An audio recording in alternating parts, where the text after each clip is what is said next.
물론 꿈과 같은 가상의 현실이지만 공인중개사 자격을 취득했다고 치고 이제 실무교육 수료하셨어요. 사무소 확보하셨고요. 등록의 기준을 모두 갖추어서 등록 신청서와 구비서류와 수수료가 준비되어 이제 등록 신청하러 갑니다. 근데 어디로 가야지 되는지 알아야 가잖아요. 아까 우리가 공인중개사법 9조 2항을 통해서 누가 등록을 신청할 수 있는지를 봤었죠. 공인중개사와 법인만 등록을 신청할 수 있다고 했어요. 근데 공인중개사법 9조는요. 그 말 하기 전에 9조 1항에서 어디에 가서 등록을 해야 되는지를 먼저 밝히고 있는 겁니다. 그래서 이제 9조 1항 다시 조문으로 확인합니다. 65페이지로 돌아가 9조 1항 보시면 9조 1항 중개업을 영위하려는 자는 국토교통부령이 정하는 바에 따라 중개사무소, 법인의 경우에는 주된 사무소 말한다고 했죠. 그 사무소를 두려는 지역을 관할하는 시장, 괄호를 건너뛰어 군수 또는 구청장에게 중개사무소 개설 등록을 하여야 한다. 그러면서 시장, 군수 또는 구청장 뒤에 괄호가 있죠. 괄호 안에 보니까 이하 뭐라고 한다고? 네, 등록관청이라 한다. 자, 여기서 밝히고 있네요. 등록관청이라고 하는 게 어디래요? 시장, 군수, 구청장이 등록관청이 될 것이다. 지금 이 말을 하고 있습니다. 그런데 대한민국의 시장, 군수, 구청장들이 엄청 많잖아요. 그러면 등록을 신청하는 자에게 있어서 어느 시장, 무슨 구청장, 어떤 군수가 등록관청이 될 것인가 하는 건데 시장 앞을 보십시오. 무슨 시장이래요? 시장 앞에, 뒤에 말고. 예, 조금 더 앞으로 가보세요. 무슨 지역? 그렇죠. 중개사무소를 두려는 지역을 관할하는 시장, 군수, 구청장. 소재지 기준을 어디로 잡겠다는 거예요? 사무소요. 사무소를 두려고 하는 지역을 관할하는 시장, 군수, 구청장이 등록관청이 될 것이다 하는 겁니다. 앞서 공인중개사가 확보할 2가지, 법인이 확보할 5가지 등록의 기준을 봤었는데 공통적으로 있었던 것이 사무소를 확보했어야 등록 신청할 수 있다고 그랬죠. 그 사무소 소재지를 기준으로 사무소가 속한 지역을 관할하는 시장, 군수, 구청장이 등록관청이 될 것이다 하는 건데 이뿐만 아니라 앞으로 공인중개사법에서는요. 어떤 기준이 되는 장소가 필요할 때는 항상 공인중개사법은 사무소 소재지를 기준으로 정하게 됩니다. 등록관청도 사무소 소재지 시장, 군수, 구청장이 등록관청이죠. 뒤에서 배우시게 될 건데 개업공인중개사가 주택을 중개 완성했을 때는 시도조례가 정하는 요율과 한도액에 따라서 중개보수를 받아야 되거든요. 그 요율과 한도액표의 기준도 어디를 기준으로? 사무소 소재지를 기준으로 하는 것입니다. 그래서요. 서울에 중개사무소가 있는 공인중개사인 개업공인중개사가 부산에 있는 아파트 매매계약 중개할 수도 있거든요. 그러면 매매계약이 체결되면 아파트는 부산에 있어도 중개사무소가 서울에 있다면 서울시조례 요율 한도액표에 따라 중개보수 계산하게 될 거예요. 어디를 기준으로 하니까? 사무소를 기준으로 하기 때문에 그렇습니다. 민법에서 어떤 기준이 되는 장소가 필요하다면 민법은 어디를 기준으로 하죠? 주소죠. 예. 민사 재판 관할이라든가 채무의 변제의 장소 이거 다 민법에서는 주소를 기준으로 하거든요. 공인중개사법은 사무소 소재지를 기준으로 하게 되는데 그 사무소를 두고자 하는 시장, 군수, 구청장이 등록관청이 된다. 근데 여기서 이제 문제가 시지역과 군지역은 언제나 지리적으로 구획되어 있죠. 시지역이 있고 군지역이 있잖아요. 근데 시와 구의 관계는요. 시지역이 있고 구지역이 따로 있는 게 아니라 시 안에 구가 들어있는 거잖아요. 분구가 되어 있죠. 근데 문제는 모든 시가 다 구를 가지고 있는 것도 아니거든요. 그러면 어떤 때는 시장이 등록관청이 되고 어떤 때는 구청장이 등록관청이 될 것인지는 입법자가 명확하게 구분해 주어야 했었겠죠. 그래서 시장 뒤에 등록관청 될 수 있는 시장을 말하고 있어요. 이제 시장 뒤를 보시면, 시장 뒤에 보시면 무슨 시장? 구가 설치되지 아니한 시의 시장과 특별자치도의 행정시의 시장을 말한다. 이하 같다. 앞으로 공인중개사법에서 시장군수구청장이라고 말할 때의 시장은 구가 설치되지 않은 지역의 시장과 특별자치도의 행정시의 시장만을 말합니다. 말은 제가 그렇게 하면서 특별자치도 행정시 시장은 판서하지 않았는데 날려버려도 문제가 없는 것이 대한민국의 특별자치도라는 건 하나밖에 없어요. 제주도밖에 없어요. 근데 제주도에는 시가 2개 있거든요. 제주 북쪽에 뭔 제주 북쪽에 또 서귀포시가 있다고요? 아니 제주 북쪽에 서귀포시가 있다고요? 제주시가 있죠. 제주시가 있고 제주 남쪽에 서귀포시가 있고. 근데 제주시도 서귀포시도 구가 없어요.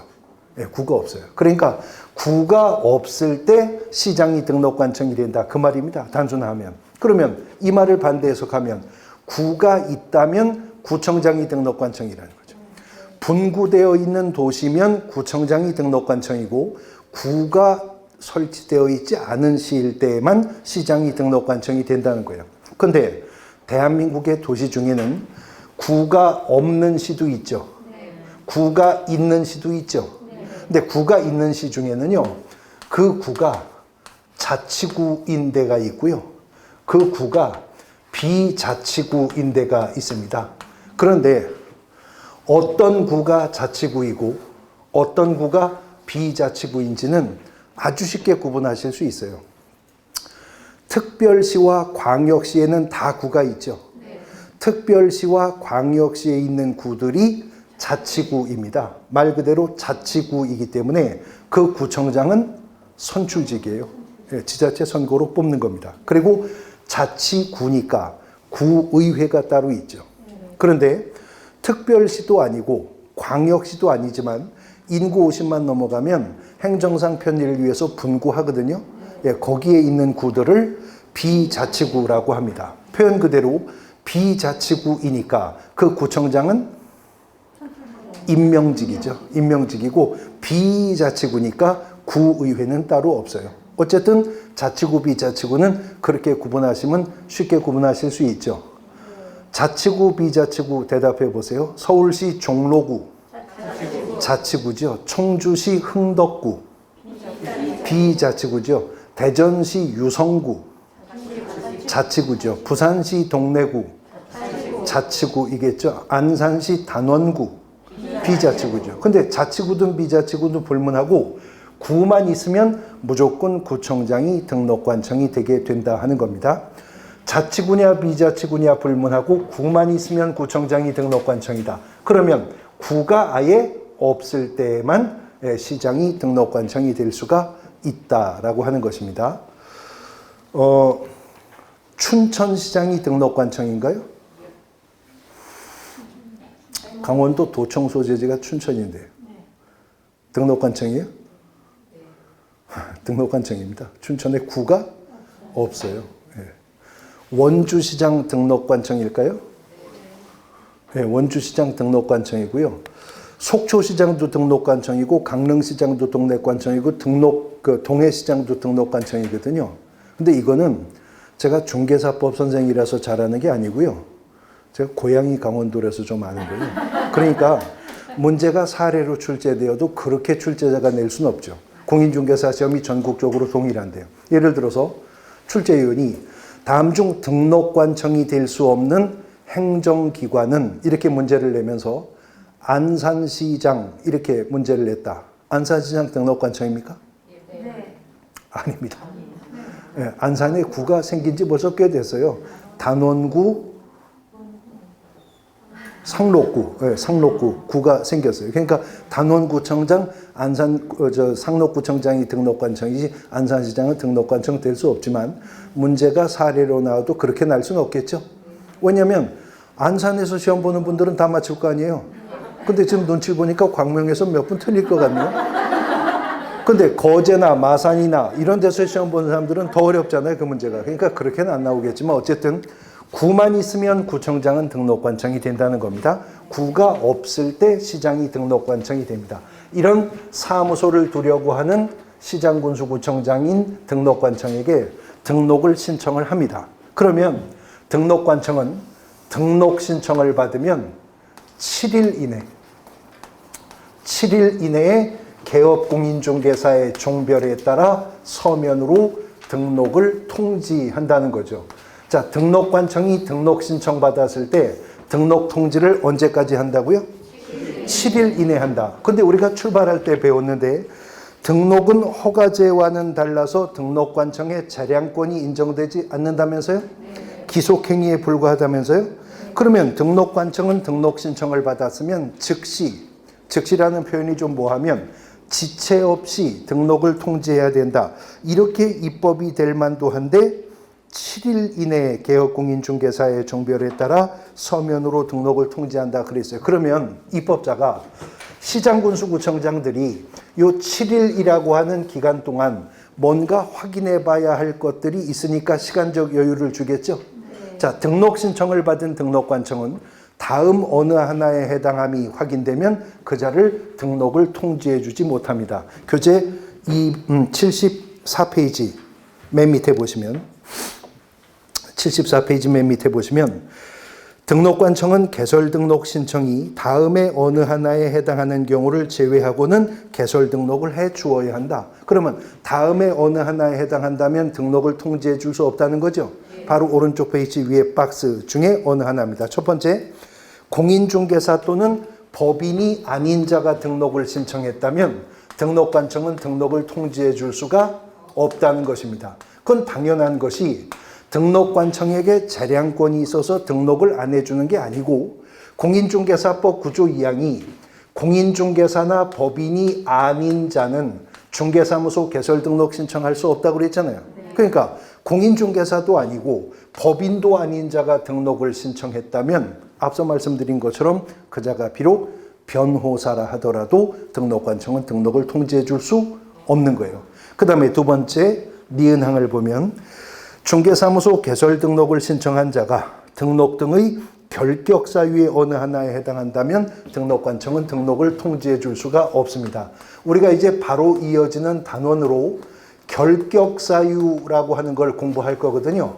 근데 결격 사유라고 하는 것은 표현 그대로 등록할 수 있는 자격을 결하게 되는 사유 그 뜻입니다. 그래서 공인중개사법 10조 1항이 1호부터 무려 12호까지 결격 사유를 규정할 거예요. 그 중에 어느 하나에 해당한다면 등록관청은 등록을 통지해 줄 수가 없다는 거죠. 그러면 등록 신청을 받은 시장군수구청장이요, 등록을 신청한 자가 미성년자는 아닌지, 피성년 후견이나 피한정 후견이나 아닌지, 파산 선고를 받지 않았는지, 또 일정한 그 형사, 수형자는 아닌지 이런 것들을 확인해 봐야 되잖아요. 이런 걸 확인하려면 시장군수구청장은 그 등록 신청인이나 등록 신청한 법인의 임사원들에 대한 본적지 신원 확인 작업을 해봐야 되겠죠. 그 회신의 결과 시간이 필요하니까 7일 이내라고 하는 그 규정을 둔 겁니다. 자, 근데 여기서 문제가 생기는 것이 미 켄터키주가 고향인 토마스 씨가 몇 해 전 한국에 와서 한국어를 배우면서 겸사겸사 공인중개사 시험도 같이 공부하더니 덜컥 합격을 했어요. 그래서 종로구에 점포를 하나 얻어놓고 종로구청장에게 등록 신청을 했습니다. 그러면 종로구청장인 등록관청이 켄터키주하고 행정정보 이용이 돼요? 안 돼요. 그러니까 그 사람이 결격에 해당하는지를 알 수가 없잖아요. 그러니까 아까 보셨는데 외국인이 등록 신청할 때는 자기가 결격에 해당하지 않음을 증명하는 서류를 등록 신청할 때 제출해야 된다 하는 게 있었던 겁니다. 그럼 이제 우리가 여기서 알 수 있는 것은 등록 신청인이 결격 사유에 해당하는지 여부의 입증 책임은 누구에게 있다? 등록 신청인에게 있다? 등록관청에게 있다? 그때 다르다 그 말이죠. 등록 신청인이 내국인이면 등록관청이 7일 안에 본적지 신원 확인 작업 등을 통해서 확인해야 될 문제고, 등록 신청인이 외국인이면 지가 등록 신청할 때 내가 결격에 해당하지 않음을 증명하는 서류를 제출하는 것으로 입증을 하라 하는 것입니다. 그 다음에 이제 디귿항을 보시면 공인중개사나 법인이 등록 신청을 했다 하더라도요, 그자가 등록의 기준을 확보하지 못한 자라면 이자 등록을 해줄 수가 없겠죠. 예를 들어서 공인중개사가 실무교육 받았다는데 등록 신청일 전 1년 6개월 전에 받았다. 등록 안 해준다는 거예요. 등록 신청인이 사무소 확보했다는데 보니까 건축법상 가설건축물 대장이 기재된 공간을 확보해 왔더라. 등록 안 해준다는 거죠. 그러니까 등록 기준 확보되지 않은 자 등록을 통지하지 않습니다. 마지막으로 리을항을 보면 그 밖에 이 법 또는 다른 법령에 따르는 제한에 위반되는 경우 그랬는데 이 법으로 한정하지 않았죠? 이 법 또는 다른 법에 따르는 제한에 위반이 있다면 그 자는 등록을 통지해 줄 수 없다. 자, 이 법부터 먼저 얘기를 하면 공인중개사가요, 실무교육 수료했고 사무소 확보해서 등록 신청했거든요. 공인중개사가 등록 신청했고 결격에도 해당하지 않고 등록 기준도 확보했어요. 근데 등록관청이 보니까 이미 그 공인중개사는 다른 개업 공인중개사의 소속 공인중개사로 고용신고되어 있는 자 이미 확인되었다. 그러면 등록관청은 등록 통지 안 합니다.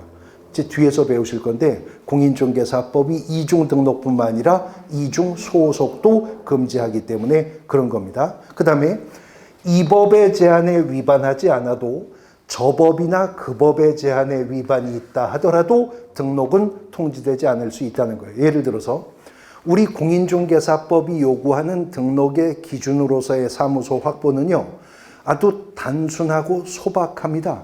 어떤 사무소 확보하래요? 공인중개사법이? 건축물 대장에 기재된 공간으로 사무소 확보하라고 그랬죠? 면적은? 그런 거 없어요. 그냥 건축물 대장에 기재된 공간으로 사무소 확보하라는 요구밖에 공인중개사법은 안 하고 있어요. 그러면 여러분들 다 건축물 대장에 기재된 공간에 사시나요? 네? 달동네 아니면 다 건축물 대장 있는 집에 사실 거 아니에요? 뭐 전세로 살든 월세로 살든 건축물 대장에 기재된 집에 사시죠? 그러면 공인중개사가 사무소를 확보하는 방편으로 자기 아파트 건넌방, 자기 단독주택 뭐 문간방 하나 싹 치워놓고 이 건축물 대장 있는 공간이야. 나 여기서 중개업할 거야. 등록 신청 들어오면 공인중개사법상 등록의 기준을 확보했죠.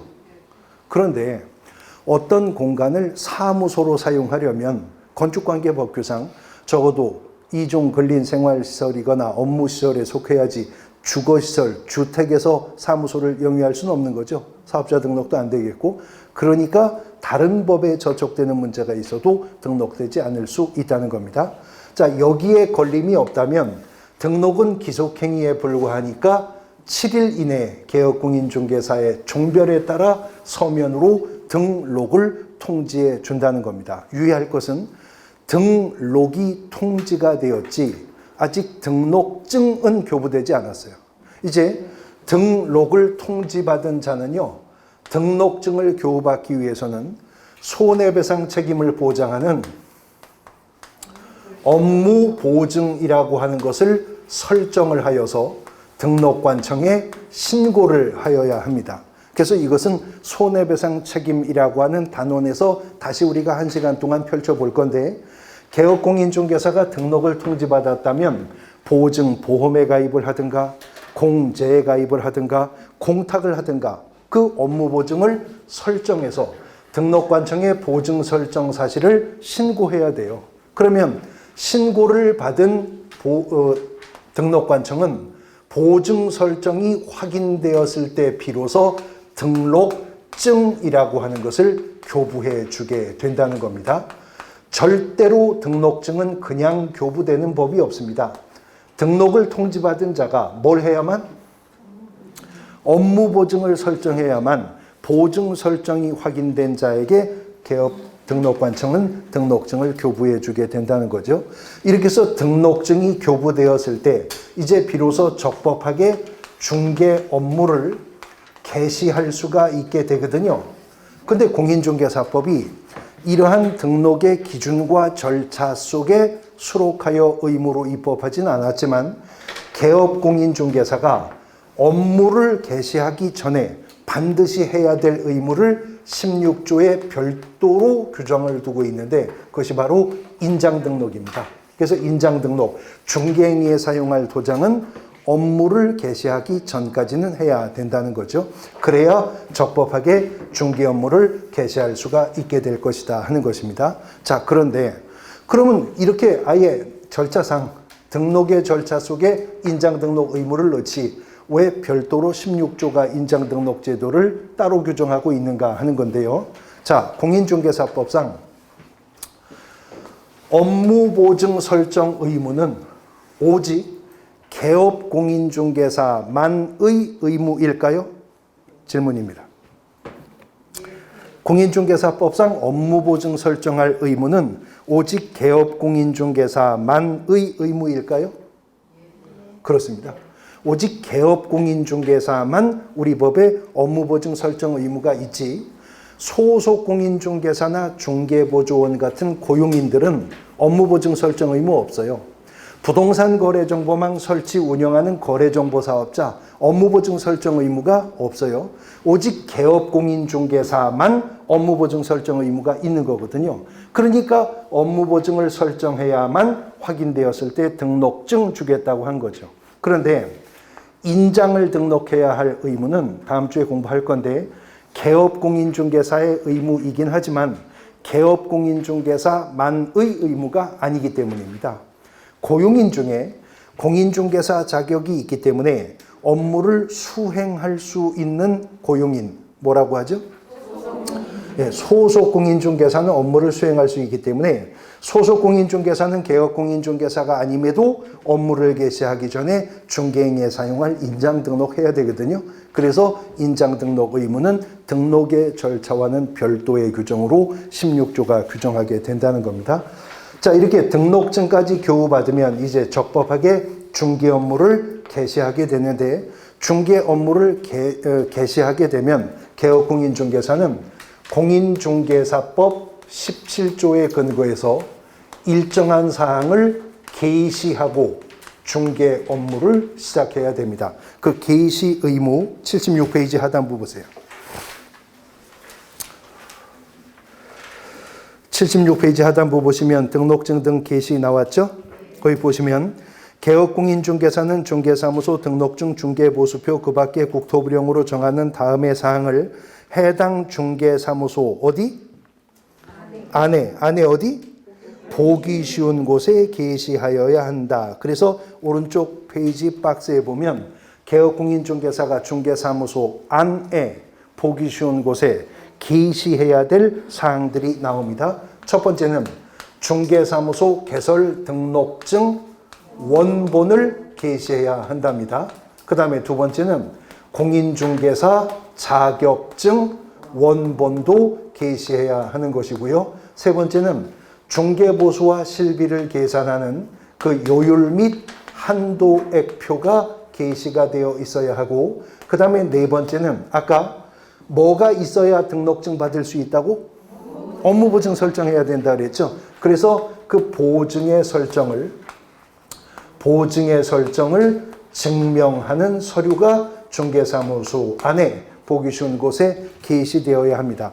개업공인중개사가 이것을 중개사무소 안에 보기 쉬운 곳에 게시하지 않으면 게시 의무 위반은요 100만 원 이하의 과태료예요. 100만 원 이하의 과태료 처분의 대상이 되기 때문에 늘 개업공인중개사는 이 네 가지를 중개사무소 안에 보기 쉬운 곳에 게시해야 됩니다.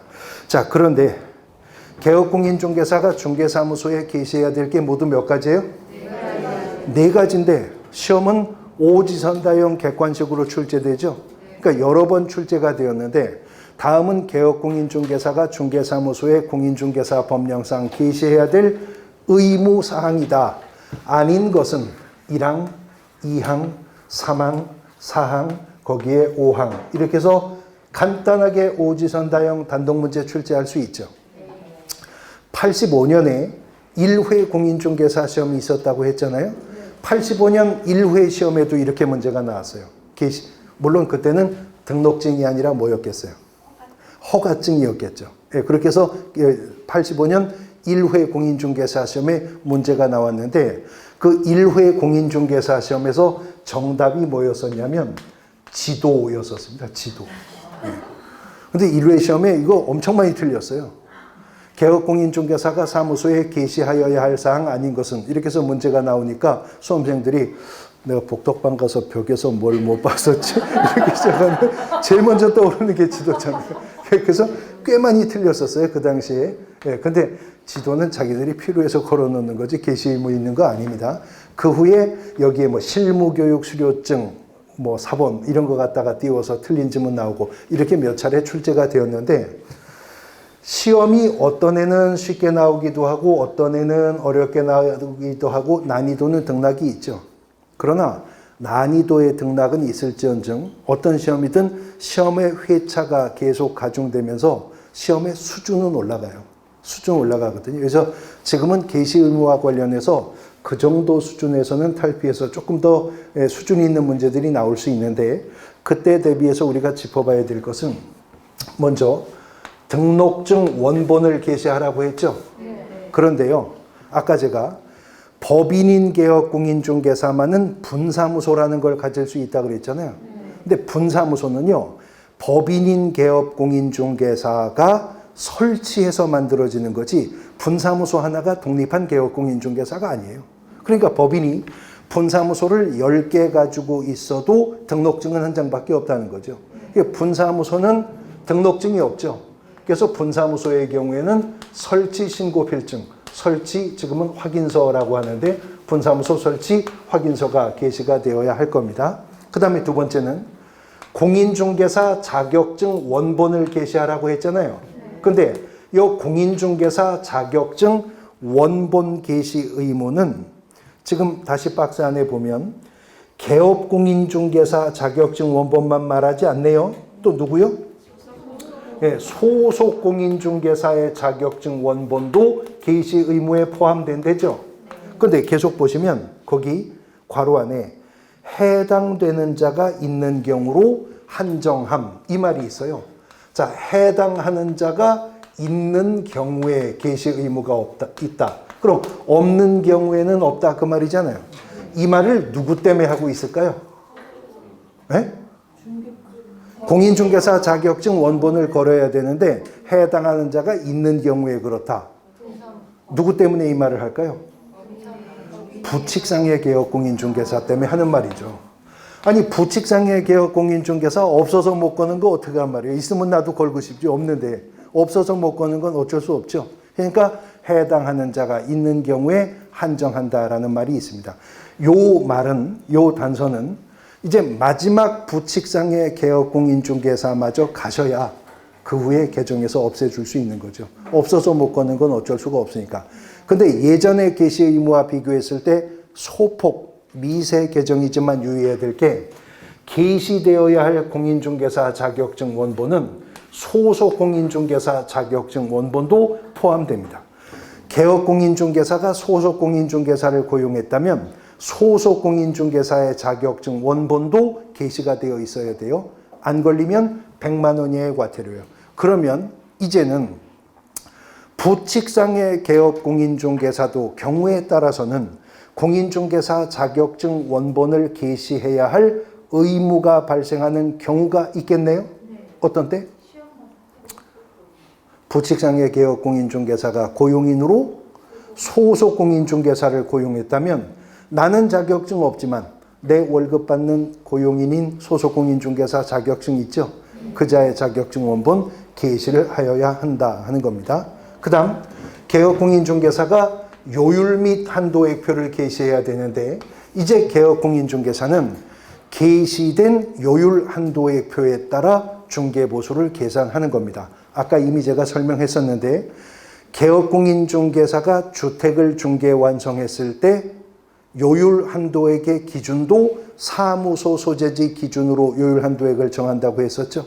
그러니까 예를 들어서 서울시 송파구에 중개사무소가 있는 개업공인중개사입니다. 등록관청 누구예요? 송파구청장이에요. 송파구청장. 그런데 서울시 송파구에 중개사무소가 있는 개업공인중개사가 경기도 성남시 분당구 아파트 매매 중개할 수 있죠. 거기서 거기거든요. 그러면 분당구 아파트 매매 계약을 중개해서도 개업공인중개사가 중개보수를 받을 때는 누가 정한 요율표? 송파구 아니고 서울시 조례 요율표에 따라 중개보수를 받아요. 물건은 경기도 분당에 있어도 사무소가 송파에 있으면 서울시잖아요. 서울시 조례 요율표에 따라 중개보수 받아요. 그러니까 이렇게 생각하시면 돼요. 개업공인중개사가 복비 계산할 때는 사무소에 앉아서 벽 쳐다보고 곱한다. 이렇게 생각하면 됩니다. 물건이 어디 있든 내 사무소 벽에 걸려있는 그 요율표 보고 중개보수 계산한다 라고 생각하시면 되겠습니다. 그 다음 업무보증 설정해야만 등록증 받을 수 있었죠? 그뿐만 아니라 업무보증 설정을 증명하는 서류는 늘 중개사무소 안에 보기 쉬운 곳에 게시가 되어 있어야 한다는 것입니다. 게시 의무 위반하면 어떻게 된다고요? 100만 원 이하의 과태료 처분 사유에 속해요. 그런데 이걸 어디에다가 걸어야 된다고요? 중개사무소? 중개사무소 어디? 안에 밖에 걸지 말고 비둘어치기. 안에 어디? 네, 보기 쉬운 곳이라고까지 표현을 했습니다. 보기 쉬운 곳이라고까지 표현했어요. 뭐 입법상 그런 표현까지 하느냐 하는데 그게 또 이유가 있는 게요. 보통 현장 실무상 개업공인중개사가 게시 의무를 위반해서 걸렸다. 10중 8구 뭐들 안 걸었다가들 걸리겠어요? 이 중에. 보통 안 걸었다가 걸리면 뭐 안 걸었다 걸리겠어요? 네, 대부분 이거 안 걸었다 걸리죠. 아니 나머지는 안 걸 이유가 없잖아요. 얼마나 자랑스럽고 얼마나 떳떳해요. 이거 걸지 말라고 해도 다 걸어놓죠. 어느 중개사무소든 딱 들어가면 정면벽에 중개사무소 개설등록증, 공인중개사 자격증 딱딱 걸어놓잖아요. 이건 뭐 알리고 싶고 자랑스러운 건데, 근데 이거는 뭐 인정작업하고 복비 좀 후드려서 좀 더 받고 싶으면 의뢰인이 와서 이거 벽 쳐다보고 곱해보고 한도가 얼마인지 보고 이런 거 별로 안 좋아할 거잖아요. 그러니까 보통 현장에서 게시 의무 위반에 걸렸다 하면 대부분 10중 8구 이거 안 걸었다 걸리는 거거든요. 그러니까 입법자가 중개사무소 안에 보기 쉬운 곳에 게시해야 된다고 규정한 거죠. 그렇게 규정 안 해봐요. 개업공인중개사들이 요율 및 한도의 표를요 이런 데다 걸 거예요. 이런 데 이렇게 걸어놓고요. 그리고 이제 현장 출입 검사하는 그 공무원이 왜 요율 한도의 표가 게시되어 있지 않습니까? 그러면 개업공인중개사가 그러겠죠. 잘 찾아봐요. 걸렸어. 아니 그걸 그 구석에다 걸면 어떻게 해요? 그러면 개업공인중개사가 아니 그럼 거기가 사무소 아니지 바뀌어 거기가 아니지 뭐 이럴 거 아니에요. 그러니까 사무소 안에 보기 쉬운 곳에 게시해야 된다라고 규정을 했는데 조금 더 문제가 난이도 있게 출제가 되면 어느 한 단원에서 문제가 출제되는 경우보다 여러 개 단어를 융합해서 문제 내는 게 수험생들한테는 더 어렵게 느껴지는데 뒤에서 배우실 건데 개업공인중개사가 지금은요 대법원 규칙상 등록만 하면 변호사나 법무사 자격증 없어도 민사집행법상 법원 경매 대리도 할 수 있어요. 근데 변호사나 법무사 자격증 없이 개업공인중개사가 법원 경매 대리를 하려면 대법원 규칙상에 등록을 해야 되거든요. 근데 그 등록을 하면 대법원 규칙이 또 중개사무소 안에 보기 쉬운 곳에 걸어야 된다고 3가지 정한 게 있습니다. 그래서 그것과 이것도 융합되는 형태로 문제 나올 수도 있습니다. 심화 과정에서 구체적 사례로 적용을 해 보도록 하겠습니다. 이렇게 하고 개업공인중개사는 이제 중개 업무를 개시하게 될 거예요. 자, 그런데 공인중개사 자격을 취득을 했고요. 등록의 기준을 다 확보했고요. 이 법이나 다른 법에 제한이 없다 하더라도 결격 사유에 해당이 된다면 그자는 중개사무소 개설 등록 받을 수가 없죠. 그래서 이제 바로 이어지는 80페이지 보시면 80페이지에 2절에 등록의 결격 사유라고 하는 것이 나옵니다. 등록의 결격 사유라고 하는 게 나오는데 한 해도 출제가 빠져본 적이 없는 소단원이고요. 한 회에 두 문제 이상의 복수 문제가 또 자주 출제되기도 하는 부분입니다. 자, 그런데 근거 규정인 공인중개사법 10조를 보니까 조문의 제목이 등록의 결격사유라고 되어 있죠. 그냥 그대로 자꾸 풀이하면 중개사무소 개설 등록할 수 있는 자격을 결하게 되는 사유, 그 뜻이잖아요. 그 말을 10조 1항이 하고 있어요. 10조 1항을 보세요. 다음 각 호의 어느 하나에 해당하는 자는 이렇게 나가는데 슬쩍 보니까 각 호가 몇 호까지 있어요? 밑에? 12호까지 있어요. 무려 12호까지.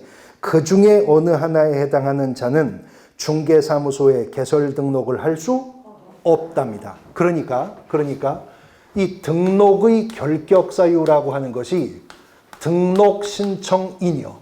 등록신청인에게 있어서는 등록관청으로부터 등록을 통지받을 수 있는지 여부를 판단받는 기준이 된다. 그 말인 거죠. 자, 공인중개사 자격을 취득하고 등록의 기준을 모두 갖추어서 등록 신청했어도 여기 결격에 해당하는 자라면 등록관청은 등록을 통지하지 못한다 그랬잖아요. 그러니까 등록 신청인에게 있어서 결격사유는 등록관청으로부터 등록 통지받을 수 있는지 여부를 판단하는 기준이 된다는 겁니다. 자, 그러면 우리가 이제 요거 공부하고 바로 이어서 등록의 위반과 효과에 대해서 살펴볼 건데, 오늘 등록의 법적 성격을 시작할 때 등록은 중개업을 하기 위한 적법 요건이라고 했죠. 그래서 등록하지 않고 중개업을 하는 자, 무등록 중개업자는 공인중개사법이 규정한 3년 이하의 징역 또는 3천만 원 이하의 벌금형의 대상이 된다고 했어요. 구체적인 것은 결격사유 공부하고 다시 이제 펼쳐볼 건데, 그냥 이 사람이 무등록 중개업자인지 아닌지 여부를 판별해 보십시오. 등록관청으로부터요, 등록을 통지받았거든요. 근데 등록 통지받자마자 업무보증 설정도 안 하고 등록증도 안 받은 상태에서 바로 업무를 개시했어요. 이 사람 무등록 중개업자인가요? 아닌가요? 그러면 이걸 답변하시기 위해서는 용어의 정의를 다시 한번 생각해 보시면 되는데, 개업 공인중개사라 함은 이 법에 의한 중개사무소의 개설, 등록을 한 자를 말한다. 그렇게 되어 있던가요? 등록증을 교부받은 자를 말한다. 그렇게 되어 있던가요? 등록을 한 자를 말한다 그랬어요. 그럼 다시 질문. 등록관청으로부터 등록을 통지받고 나서 바로 업무를 개시했어요. 무등록 중개업 한 자인가요? 아닙니다. 개업 공인중개사입니다. 등록이 통지되었으니까. 네, 등록을 통지받았으면 바로 업무 개시해도 무등록 중개업을 한 자는 아닌 겁니다. 그러면 공인중개사가 사무소 확보하고 실무교육 수료해서 등록의 기준을 모두 갖춘 상태에서 중개업을 시작했어요. 무등록 중개업자인가요? 네. 이건 무등록 중개업자. 그러면 공인중개사가 등록의 기준을 갖추어서 등록신청서와 구비서류와 수수료를 등록관청에 제출하고 중개업을 시작했어요. 무등록 중개업자인가요? 네. 그래도 무등록 중개업자. 그러면 등록관청에 등록을 신청을 해서 등록 통지 받자마자 업무를 개시했어요. 무등록 중개업자요? 아니라고 그랬죠. 이제 등록이 통지되었으니까 이자는 무등록 중개업자 아니죠. 개업공인중개사예요. 근데 등록 통지 받자마자 바로 업무를 개시했어도 그자는 무등록 중개업자는 아니라는 거지. 잘했다는 건 아니에요. 무등록 중개업자는 아니라는 거지. 그러면 무등록 중개업자는 아니면 뭐냐? 이제부터는 그 사람은 보증 설정 의무를 위반한 개업공인중개사입니다. 그건 상대적 등록 취소 사유예요. 등록증을 교부받지 못했으면 받은 게 없었으니 걸어놓을 게 없었죠. 자동으로 개시 의무 위반한 개업공인중개사입니다. 100만 원 이하의 과태료 처분. 거기다가 인장 등록도 안 했다. 그러면 인장 등록 의무를 위반한 개업공인중개사입니다. 그건 나름대로 업무정지 처분 사유. 개별적인 의무를 위반한 개업공인중개사로서 제재를 받지 무등록 중개업 한 자는 아니라는 거예요. 자, 그러면 개업 공인중개사다. 우리는 이 사실만으로 어떤 자가 개업 공인중개사다. 우리는 이 사실만으로 적어도 그 자가 등록을 할 당시만 하더라도 어떤 결격 사유에도 해당하지 않는 자였었음을 알 수 있죠. 그게 등록관청에 의해서 확인이 되어 등록이 통지가 되었으니 그 자가 개업공인중개사가 된 거잖아요. 그런데 개업공인중개사가 중개업을 하다가 후발적으로 나중에 결격 사유에 해당하게 되는 경우가 있겠죠. 그러면 개업공인중개사가 결격 사유에 해당이 되면 어떻게 되느냐? 이게요, 절대적 등록 취소 사유입니다. 다시 말해 결격 사유에 해당하게 되면 등록관청은 등록을 취소 하여야 하는 사유예요. 재량권 없어요. 결격 사유에 해당하게 된 개업공인중개사는 반드시 등록관청은 등록을 취소해야 됩니다. 자, 그러면 결격에 해당하는 자는 등록을 통지받아 개업공인중개사가 될 수가 없고, 결격에 해당하지 않아 등록이 통지가 되었던 개업공인중개사라도 나중에라도 해당되면 반드시 잘린다, 그 말이죠. 그러니까 등록의 결격 사유라고 하는 거거든요. 그런데 이 10조의 효과가 여기서 그치질 않아요. 자, 결격 사유가 공인중개사법 10조 1항 1호부터 몇 호까지 펼쳐져 있나요? 12호까지 펼쳐지고 나서 2항으로 넘어가죠. 그 2항을 보세요. 2항, 오른쪽 페이지. 2항에 보시면 제1항 제1호부터 제11호의 어느 하나에 해당하는 자는, 다시 말해 결격 사유에 해당하는 자는 그 말이잖아요. 소속 공인중개사 또는 중개보조원이 될 수 없다라는 규정이 10조에 있네요. 자, 소속 공인중개사와 중개보조원을 통칭하여 우리가 뭐라고 부르기로 했었죠? 고용인이 될 수가, 고용인이라고 했었잖아요. 결격에 해당하는 자는 개업공인중개사가 될 수가 없는 것은 물론이고 고용인조차도 될 수가 없대요. 똑같은 질문 다시. 그러한 결격 사유가 10조 1항 1호부터 몇 호까지 있다고? 12호까지 있죠. 그럼 이번에는 그 12호를 볼까요? 12호를 보면 사원 또는 임원 중에 제1호부터 제11호까지의 어느 하나, 다시 말해 결격 사유에 해당하는 자가 있는 법인은 그 법인이 결격에 속하는 것이다. 그러니까 법인의 사원 또는 임원 중에 한 명이라도 결격 사유에 해당하는 자가 있으면 그 임사원이 속해 있는 법인이 결격에 속하는 법인이라는 거죠. 그러면 결격에 속하는 자는 고용인조차도 법인의 임사원마저도 될 수가 없단 말이네요.